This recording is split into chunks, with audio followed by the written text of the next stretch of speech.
তাইজুল ইসলাম 2014 সালে আন্তর্জাতিক ক্রিকেটে ডেবিউ করা তাইজুল ইসলামের ভাগ্যটা খুব একটা সুখকর না। বিগত 11 বছরে তাইজুল ইসলাম 55টা টেস্ট ম্যাচ খেলার সুযোগ পেলেও ওডিআই ম্যাচ খেলার সুযোগই পেয়েছে মোটে 20টা, মানে বছরে গড়ে 2টা ম্যাচও না।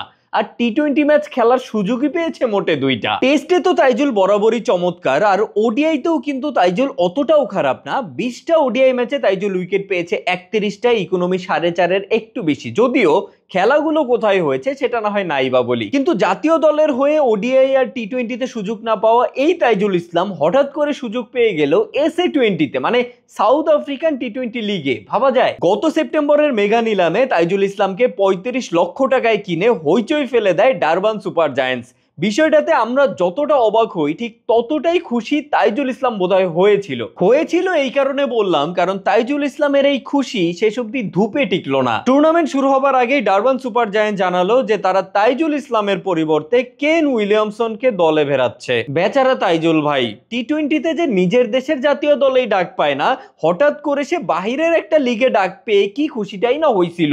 কিন্তু তার এই খুশিটা বেশি দিন টিকলো না। এরই বলে অভাগা যেদিকে চায় সাগরও শুকায় যায়।